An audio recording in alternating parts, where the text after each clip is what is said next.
Muy buenas tardes. Vamos a estar haciendo lectura de un artículo que viene de la UNAM. Es Origen y Evolución del Ser Humano, de Ana Barahona. La biología precede, la cultura trasciende. Francisco J. Ayala.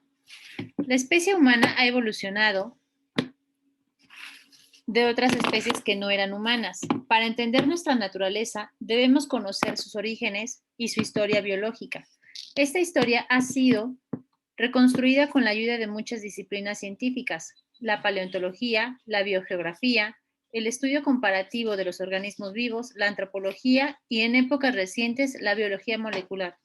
Siguiente párrafo. Catherine, ¿lo puedes leer, por favor? Aquí hasta acá. Los seres humanos, las ballenas, las jirafas, los perros, los murciélagos y los monos, entre otros, integramos la clase de los mamíferos, cuyas características distintivas son el tener pelo y alimentar a las crías con leche materna, a través de órganos especializados llamados mamas o glándulas mamarias. Dentro de esta clasificación, los seres humanos formamos parte de los primates, que incluye algunas especies como los gorilas, los orangutanes y los chimpancés. Compartimos con ellos varias características que no tienen otros, como uñas planas en los dedos en lugar de garras, manos, el dedo pulgar oponible a los a los demás, y en el caso de los machos, un pene que cuelga libre en lugar de estar de momento. Gracias. Continuamos el siguiente párrafo. Eduardo, ¿podrías leer, por favor? Sin embargo, y a pesar de grandes semejanzas, los seres humanos tenemos características biológicas distintivas, como el cerebro más grande y la postura recta, que nos permite caminar en dos extremidades. Además, la cara plana debido a la reducción de los maxilares, el dedo pulgar ponible más largo, lo que permite mayores habilidades de manipulación, como la escritura, el manejo de herramientas, etc. Reducción del vello y cambios en las glándulas de la piel. Ovulación críptica que pasa desapercibida, desarrollo lleno, inteligencia, pensamiento abstracto, categorización y razonamiento. Y habilidad para hablar más desarrolladas, así como el uso, control y modificación del entorno. Muchas gracias. El siguiente párrafo, ¿lo puedes leer, por favor, Marta? Somos los únicos vertebrados que caminan en dos extremidades, erectos, aunque existen otras especies como las aves que tienen dos patas, pero no una postura erecta, debido a que su columna vertebral es horizontal y no vertical, es decir, su cuerpo está inclinado hacia adelante. El tamaño del cerebro es generalmente proporcional al tamaño del cuerpo, con lo cual la especie humana tiene el cerebro más grande y complejo en realidad a su masa corporal. Los evolucionistas han discutido mucho si la marcha bípeda en dos extremidades posibilitó el tener un cerebro más grande o si fue a la inversa. Con los recientes hallazgos fósiles y el desarrollo de nuevas técnicas moleculares, esta discusión se ha resuelto. De hecho, ahora se sabe que la marcha bípeda es la adaptación que define a los homínidos, ya que andan en dos patas, implicó un cambio en la reorganización de la cadera y piernas. ¿Sigo? Sí, 5 y 7 millones de años atrás en África, y marca la separación de nuestro linaje del de los chimpancés.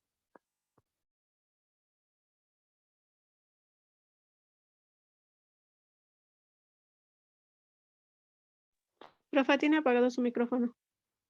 Ay, gracias, se me olvida. Esto es para que no les consuma tanto el internet. Ay, perdón. Me regresaba para decirles que aquí teníamos una sátira de Charles Darwin con un mono, que es justamente una especie de burla o comedia hacia él, porque recuerden que él está dando esto, perdón, él dio este aporte de la evolución de las especies. Muy bien, continuamos con el siguiente párrafo. Alexandra, ¿podrías leerlo, por favor? Los individuos. Hasta acá. Los individuos de esta especie vivían en las selvas y llevaban un tiempo de vida parecido de los chimpancés. No es completamente seguro que caminaran erguidos y su estatura era aproximadamente 1.20 metros. Los dientes de los bebés de estas especies son más parecidos a los dientes de un chimpancé adulto que los de los que los de la especie humana. Posteriormente, hace 4.4 millones de años aproximadamente, aparecieron los individuos pertenecientes a la especie y conocida como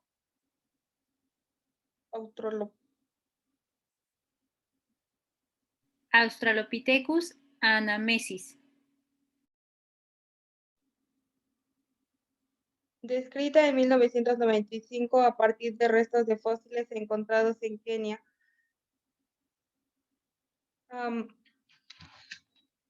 Amanesis. Amanesis presenta y características avanzadas en el cuerpo, por ejemplo, los dientes, otros monos, sin embargo, la forma de la tibia sigue.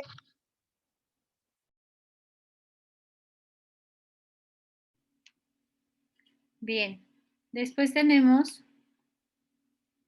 este apartado. La raíz originaria de aquí hasta acá, por favor. Edgar.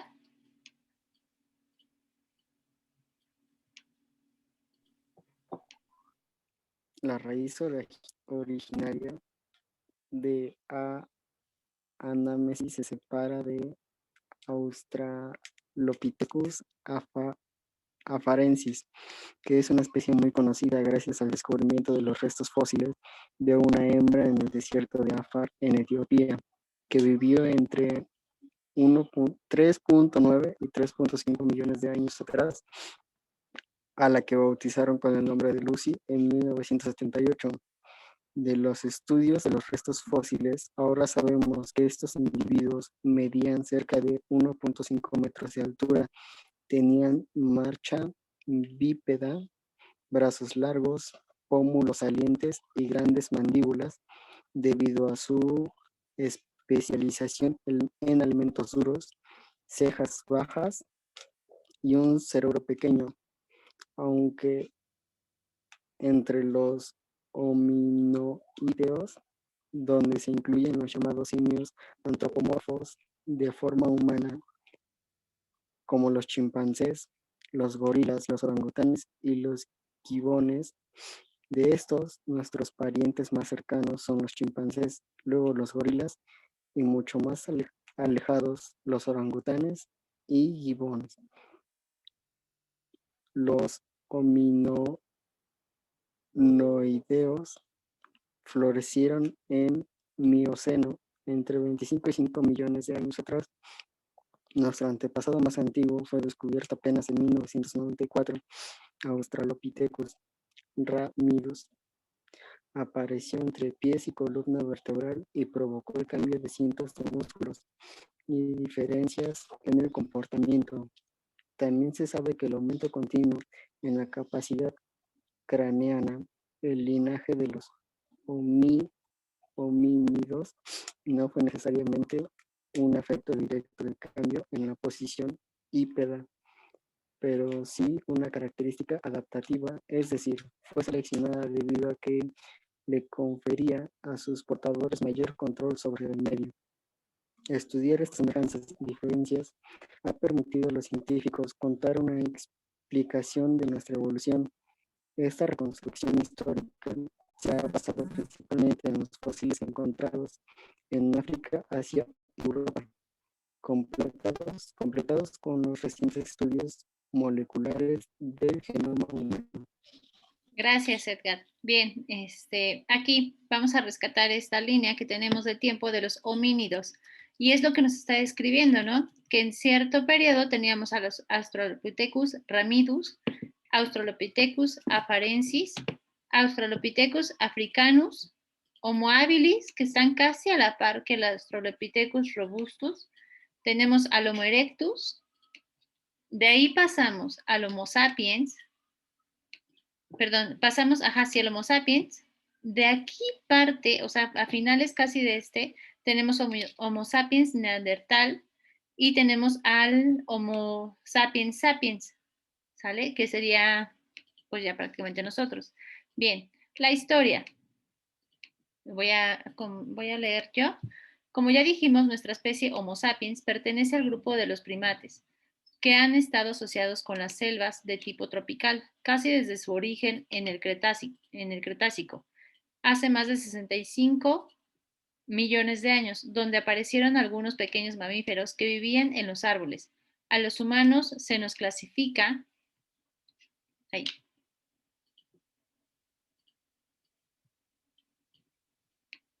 Sí, a los humanos se nos clasifica, perdón, mayor que en el número que en sus ancestros, con una capacidad de entre 375 y 550 centímetros cúbicos de cráneo.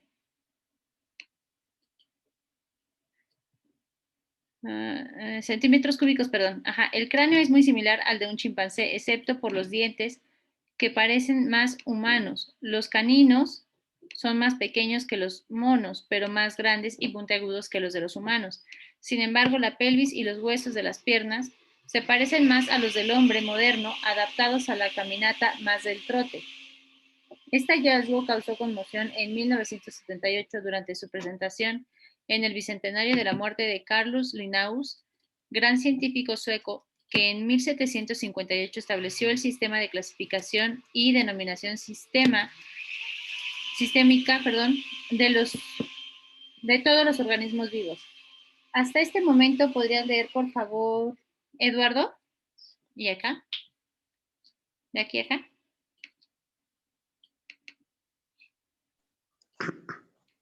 Hasta el momento se pensaba que los restos fósiles del Homo habilis, descubiertos por Louis Leakey en 1964 y datados en 2.4 millones de años, eran los más antiguos en nuestra genealogía. Sin embargo, el hallazgo de Lucy hizo pensar en un origen mucho más remoto, y en palabras de Johansson, su descubridor, Lucy era la antecesora de todos los homínidos posteriores, la raíz originaria de todos los seres humanos. Gracias. ¿Puedes continuar, por favor, este párrafo, Marta?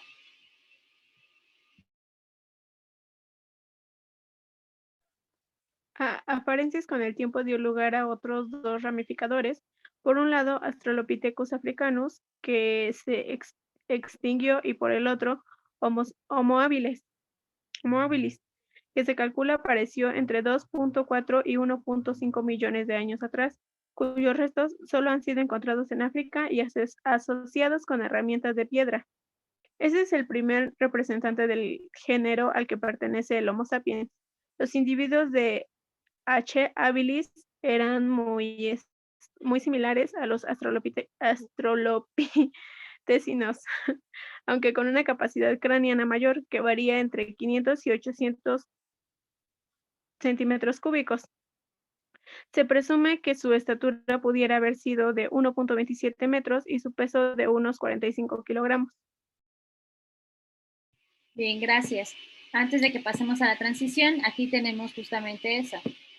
Cómo está la comparativa del chimpancé junto con el Homo sapiens. Y ahorita vamos a revisar esta parte de acá, lo que es la biología evolutiva. Pero mientras vamos a hacer la transición. Ahí sí se ve la división para que puedan continuar, jóvenes. Sí. Ok, perfecto. Entonces, Alexandra, ¿podrías leer, por favor, la transición hasta acá, Pekín?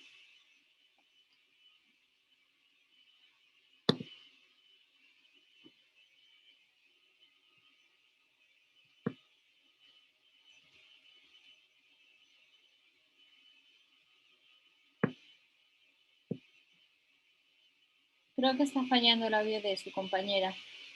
Catherine, ¿la podrías leer, por favor? La transición. A partir de estos homínidos apareció en África del Homo erectus, el cual rápidamente se extendió hacia otros continentes. Se han encontrado fósiles en África, Asia y Europa, con los cuales los científicos suponen que Erectus vivió entre 1.8 millones y 3.000 años atrás y que probablemente usaba fuego y herramientas más sofisticadas que habilis. Al igual que sus ancestros, Erectus presenta una cara con mandíbulas pronunciadas y grandes molares, con una capacidad craneana entre 750 y 1225. Los esqueletos son más robustos que el del hombre moderno, cual está relacionado con su gran fuerza. Representantes de estas especies son el niño de Turkana y el hombre de Pekín. Muy bien, muchas gracias, Catherine. Continuamos. La transición entre Homo erectus, entre sí. Bueno, también. ¿Lo puedes leer, por favor, Edgar? La transición entre Homo erectus y Homo sapiens ocurrió en algún momento hace 400.000 años. Se sabe que algunas poblaciones de Homo erectus coexistían con Homo habilis en Asia, China y Java. También se sabe que algunos representantes de Homo neanderthalensis aparecieron en Europa hace 200.000 años y vivieron hace 30.000 o 40.000 años. Los neandertales tenían, igual que los humanos modernos, grandes cerebros, y hasta hace poco tiempo los científicos pensaban que eran nuestros ancestros. Sin embargo, nuevas evidencias moleculares indican que los sapiens y los neanderthalensis nunca se cruzaron entre sí. Además, la evidencia fósil indica que los Homo sapiens aparecieron hace cerca de 100.000 años, mucho antes de la desaparición de los neandertales. Homo erectus y Homo neanderthalensis desaparecieron sin dejar rastro hace aproximadamente 30.000 años. Bien, gracias. Marta, ¿podrías leer, por favor, capaces de entender hasta Europa? Capaces de entender, los seres humanos actuales somos descendientes de los primeros Homo sapiens, cuyo nombre significa hombre inteligente u hombre capaz de entender. Se sabe que ya hace 40.000 años, el hombre de Cro-Magnon, cuyo nombre se debe al lugar donde fueron encontrados sus restos en Francia, usaba armas y herramientas hechas de piedra, huesos y cuernos. Contaban con una organización social y vivían de la caza, cuidaban a sus heridos y enfermos y comúnmente enterraban a los muertos con comida, armas y en algunas ocasiones flores. También poseía un lenguaje para comunicarse y hacía grabados y pinturas en las paredes de las cuevas, las cuales aún se conservan en algunos lugares de Europa. Bien, gracias. Aquí tenemos, no sé si alguna vez han tenido la oportunidad de ir a algún museo, tipo de representaciones de cómo eran los cráneos. Y bueno, en algunos casos sí son cráneos que sí se han encontrado. Me parece que en el museo que está no sé si es ay, no me acuerdo. Bueno, el que está en los fuertes es el que tiene esta exposición. Y está muy interesante revisarla. Nos está diciendo cuáles son las características. Tenemos aquí el Australopithecus afarensis, tenemos Australopithecus africanus, el niño Taún, tenemos al Homo habilis, tenemos también al hombre de Pekín, que si se dan cuenta es una parte donde nos está diciendo que la cierta similitud. Tenemos también, bueno, aquí sería Homo erganster, también tenemos al Homo neanderthalis, Homo sapiens y Homo sapiens también. Ok, que aquí, bueno, lo que teníamos es el Cro-Magnon, Skull B, este es por la forma que tiene, Le Fraisier, y bien, de ahí, perdón, voy a continuar yo para estar en esta parte. Dice, el ser humano moderno se estableció en toda Europa, parte de Asia y emigró hacia América del Norte hace aproximadamente 22 a 13.000 años, cuando se formó un puente de hielo que conectó Alaska con Siberia, en el estrecho de Bering. Se calcula que hace 10.000 años cerca de 5 millones de seres humanos poblaban la Tierra, al mismo tiempo que surgía la agricultura. Con el desarrollo y diseño de nuevas herramientas, el aumento de las formas de comunicación y el establecimiento de nuevos poblados, los seres humanos colonizaron casi todos los lugares del planeta, volviendo superfluas las diferencias físicas debido a su capacidad de fabricar ropa y viviendas para protegerse del calor y frío. La cultura, ¿la puedes leer, por favor, Eduardo? Hasta acá. La cultura. Hemos hablado de los pasos más importantes de la evolución biológica de los seres humanos. Sin embargo, hay que añadir que también nos distinguen de nuestros antepasados directos, diferencias no biológicas a las que podemos llamar culturales, y que son típicamente humanas, como la fabricación de herramientas, el lenguaje simbólico, el saber que nos vamos a morir algún día, una organización social basada en la división del trabajo, el desarrollo de una capacidad moral y el establecimiento de relaciones afectivas más profundas y variadas. La cultura es una característica que incluye también a las instituciones políticas, sociales, al arte, la ciencia y la literatura, y en general a todas las creaciones de la mente humana. Así se habla de la evolución cultural, una manera superorgánica de evolución y en el que los últimos milenios ha devenido en el modo dominante de la evolución humana. Gracias. El siguiente, por favor, hasta planeta. Marta, por favor. Para muchos científicos, la evolución cultural se debe tanto a los cambios culturales como a su herencia. Esta última es una característica especial del ser humano para adaptarse al medio y transmitir esos conocimientos a las generaciones siguientes. La herencia cultural se basa en la transmisión de la información a través de un proceso de enseñanza-aprendizaje, imitación, libros, periódicos, radio, televisión, etcétera, que es independiente del parentesco biológico. Los científicos apuntan que en los últimos milenios los seres humanos han adaptado el ambiente a sus genes con más frecuencia que sus genes al ambiente. Es por esta razón la aparición de la cultura como una forma superorgánica de adaptación que los humanos se han convertido en la especie de mamíferos más extendida y más exitosa del planeta. Bien, gracias. Y bueno, aquí para que revisemos, tenemos el primer apartado, lo que decíamos, la biología evolutiva. ¿La puedes leer, por favor, Catherine? La biología evolutiva. Las investigaciones en torno a la evolución de las especies en el tiempo han permitido entender mejor nuestra presencia como especie biológica y el papel que hemos desempeñado como depredadores de la naturaleza y el de la cultura como motor de nuestro desarrollo. La biología evolutiva contemporánea es una disciplina unificadora y central en el conocimiento biológico, pues da sentido a todas las ramas de esta ciencia y a la información que generan.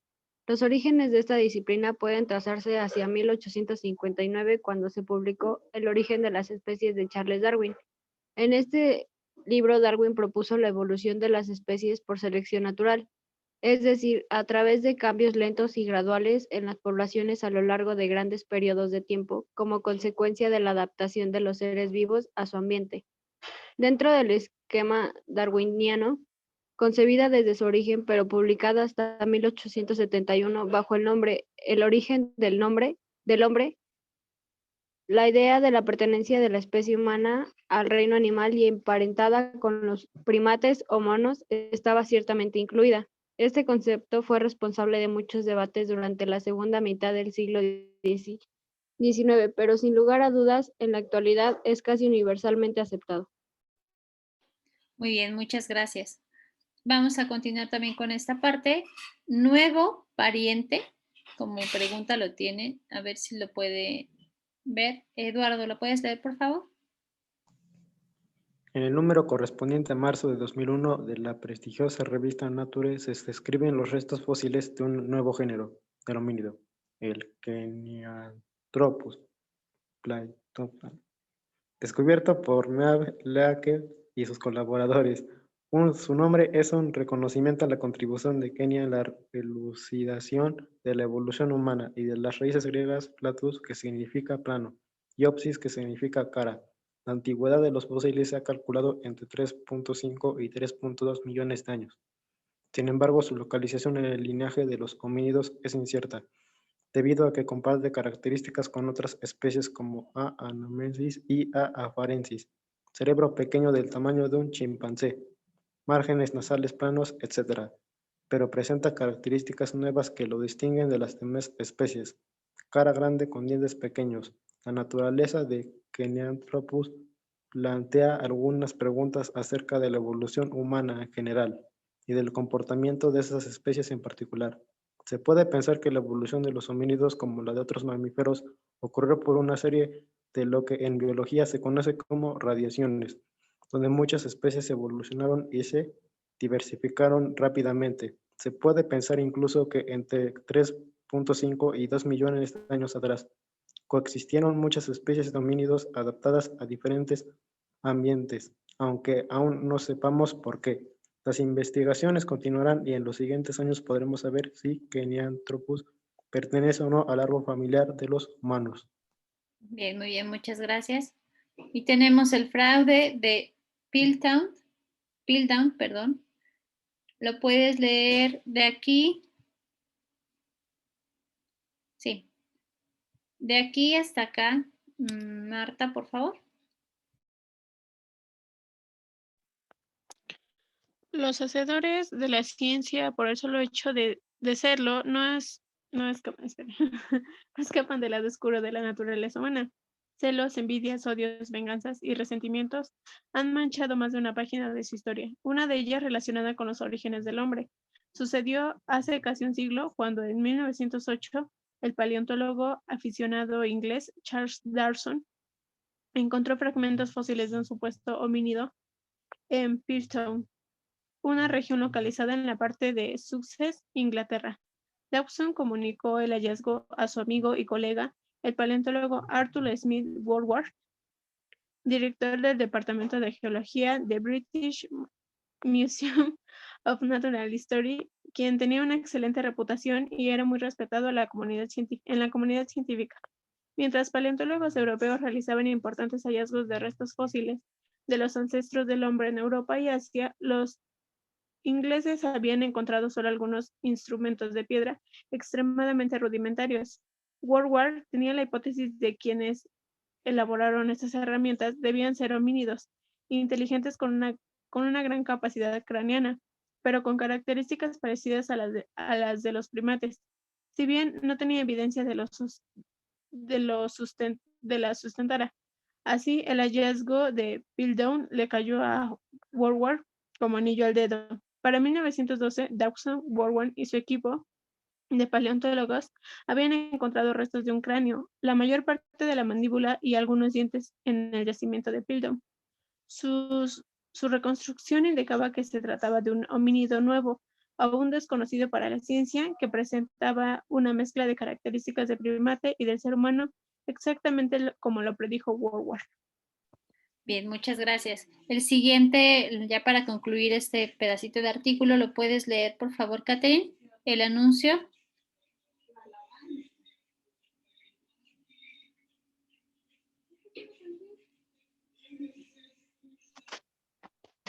Profa, ya me perdí. Aquí, el anuncio del hallazgo causó. Ok.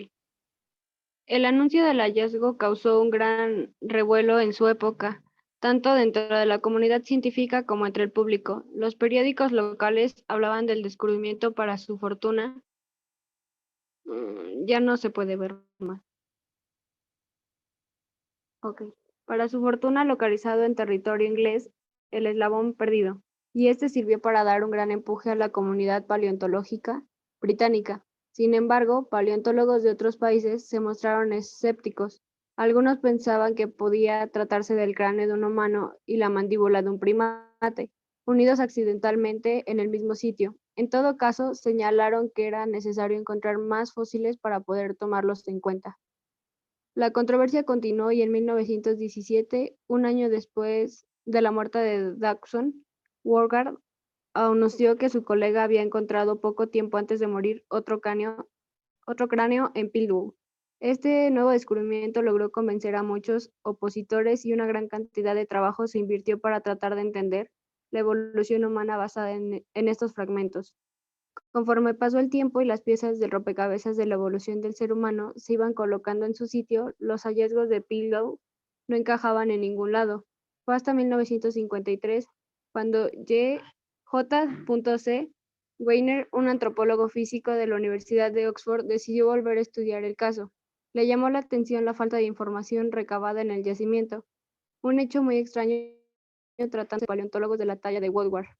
Weiner examinó los restos fósiles originales y al analizar los dientes en microscopio, descubrió que estaban pulidos con una lima. Decidió entonces pulir dientes de chimpancé y el resultado fue idéntico. Los otros huesos habían sido cubiertos con una solución de hierro que les daba la apariencia de ser muy antiguos, pero por dentro eran blancos, lo que indicaba que eran de una época mucho más reciente. Después de varios estudios se determinó que se trataba de huesos de un elefante y de un hipopótamo. A la fecha no se ha determinado con exactitud quién fue el culpable de ese fraude. Bien, muy bien. Muchas gracias. Voy a dejar de grabar y dejar de compartir.